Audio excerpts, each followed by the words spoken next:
কইতে three piece দিবি নাকি তাই কো এত ফকিনি কে তোর এত ছোট মানুষ তো ছোট কিসের দিন ঈদ শপিং এ গিয়ে স্ত্রীর পছন্দ করা থ্রি পিস কিনে না দেওয়ায় স্বামীকে জুতাপেটা করলেন স্ত্রী, এমন একটি ভিডিও ছড়িয়ে পড়েছে সোশ্যাল মিডিয়ায়। এরপর থেকে এই বিষয়টি নিয়ে চলছে তুমুল সমালোচনা। দেখ আমার ওইটাই লাগবে আমি কেহা নিয়ে আসি 2500-3000 টাকা মতো 4000 টাকা 3 পিস তোমার আমি কেমন ভিডিওতে দেখা যায় স্ত্রী যে থ্রি পিস পছন্দ করেছেন তার মূল্য 4000 টাকা। স্বামী বলছেন এই 4000 টাকায় তো পুরো পরিবারের শপিং হয়ে যায়। এতেই ক্ষেপে যান স্ত্রী এবং পায়ের জুতা খুলে আঘাত করতে থাকেন স্বামীকে। স্বামী জানান তার কাছে 2500 টাকার মতো আছে, কিন্তু তারপরও নাছোড়বান্দা স্ত্রীর সেই ড্রেসই লাগবে।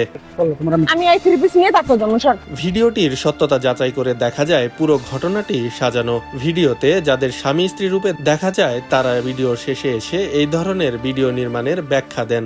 ভিডিওটা শুধুমাত্র বিনোদনের জন্য বানানো হয়েছে, আসলে এরকম ঘটনা আমাদের দেশে অহরহ ঘটতেছে। তবে এ ধরনের ভিডিও সামাজিক যোগাযোগ মাধ্যমে বিভ্রান্ত ছড়ায় সাধারণ মানুষের মনে, তাই ভিউ পাওয়ার আশায় এ ধরনের ভিডিও সোশ্যাল মিডিয়ায় প্রকাশ না করাই ভালো বলে মনে করেন সমাজবিদরা। আব্দুল আল বাকি, খবরের কাগজ।